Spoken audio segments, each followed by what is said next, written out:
Isuru wigna de kwa lot thok pya bim lo bo no di ma 2 ဦးမှာခွန်ကိုနောက်တွဲတာပေါ့နော်ဒီမှာ2ဦးမှာခွန်ကိုနောက်တွဲရတာ2ကပ်ပေါ့ဒီမှာနောက်မှာခွန်ကိုမှာခွန်ကို3ကပ်ပေါ့ဒီမှာခွန်ကို4ကပ်ပေါ့နော်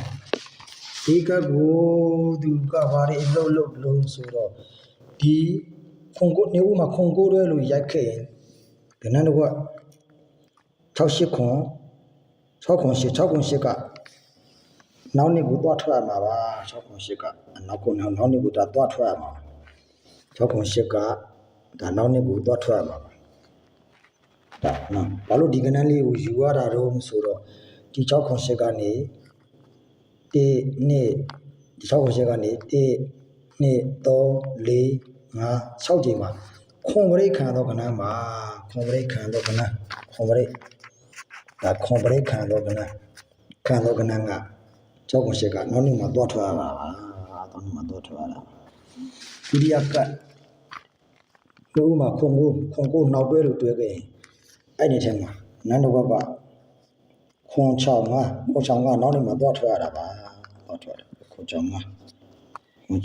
က်နေ့မှာတွားထွက်ရတာဘာလို့ဒီကဏ္ဍကိုယူရတာတော့ဆိုတော့သူကနေ1 2 6ချိန်မှာခွန်ပရိခံတော့ကဏ္ဍခွန်ပရိ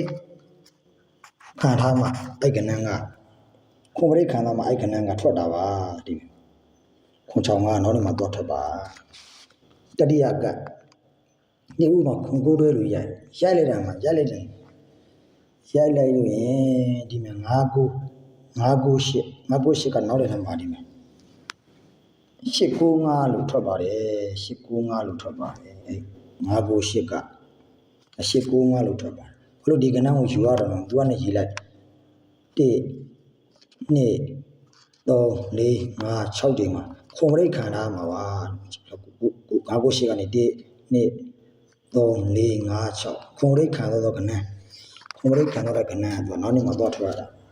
ခုဒီမှာ2ဦးမှာခွန်ကိုတွဲဖြစ်သွားပြီနော်ဖြစ်တဲ့ချိန်မှာကျွန်တော်ဒီမယ်ကျွန်တော်ဒီ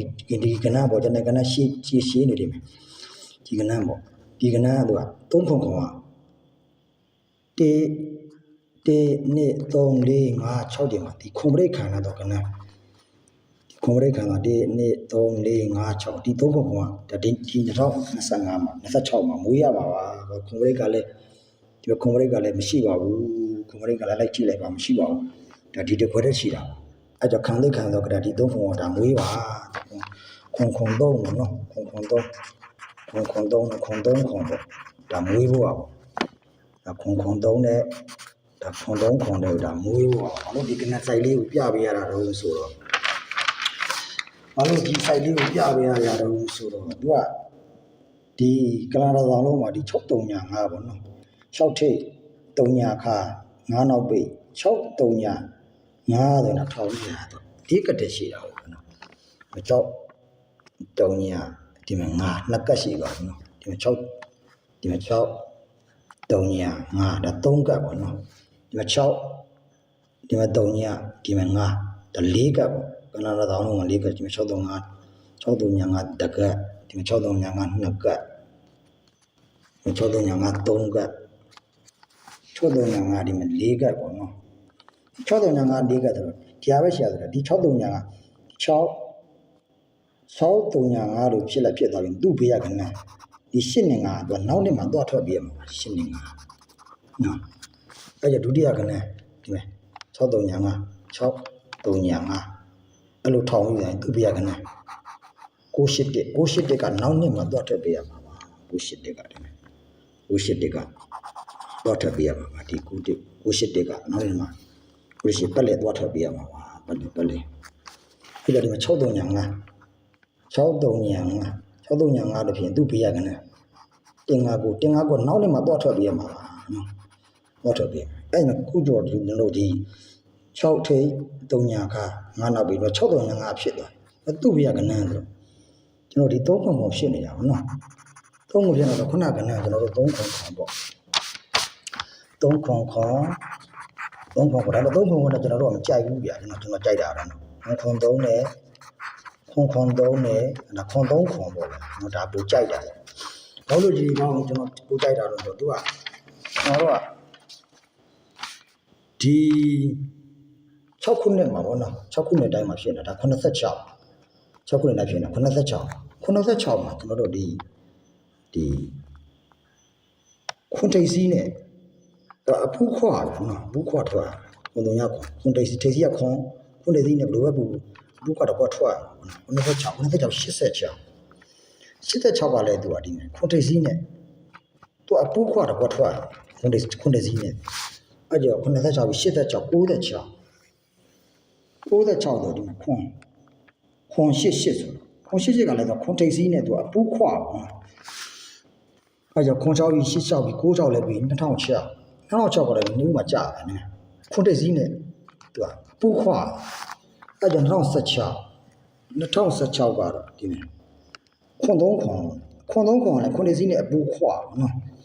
အဲ့ကြတော့ကျွန်တော်တို့ဒီခွန်သုံးခွန်ကျွန်တော်တို့ကခွန်သုံးပဲကျွန်တော်တို့ကခွန်သုံးပေါ့နော်ခွန်သုံးရယ်ခွန်သုံးရယ်ပိုကြိုက်တာပေါ့ဗျာနော်ထူရမှာတော့ပလက်ထူရမှာပေါ့ဒါပေမဲ့နှစ်ခုကပိုကြိုက်တယ်ဗျာအဲ့ဒါလေးကမွေးစရင်တို့လန့်ပို့လိုက်ပါတယ်လိုက်ပါလားပို့လိုက်တာပါဒါဒီပလက်ဒါစေဝါပေါ့မန်ပါလဲပပီဝင်းနဲ့ပေါ့နော်တကယ်ကိုဒါပေါက်ချင်တဲ့သူတာဝင်ခဲ့ပါဒီလိုမန်ပါဒီနေ့စာလို့ဒီကြောက်ပေါက်စီရပါမယ်တဲ့ညာပေါ့ဒီဘက်တပွဲစာကတော့ကျွန်တော်တို့ဒီဟောပေါ့ဒါ site ကတော်တော်ကောင်းတယ်ပွဲစားတော့ကျွန်တော်ကန်ပေးနေတော့ကျွန်တော်တို့ပေးပေါက်မှာပေါ့ဗျာနော်ဒါကပွဲစားကတော့ကျွန်တော်တို့2000ပေါ့ဗျာပွဲစား2000ပွဲစား2000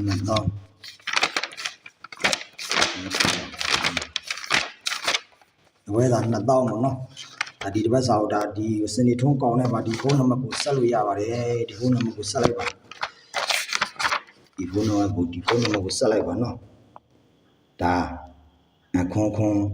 691ဒါ98နှစ်ကိုဆက်လိုက်ပါတကယ်ကောင်းပါတယ်စိုက်ကဒါတန်ရရပါမယ်နော်တန်ရရပါမယ်တကယ်တန်ရမှာဒီနေ့ထပ်မှာပေါက်ဖို့ကလည်းခဏတန်ပေးဖို့ပဲလိုတာပါစိုက်ရတအားကောင်းပါတယ်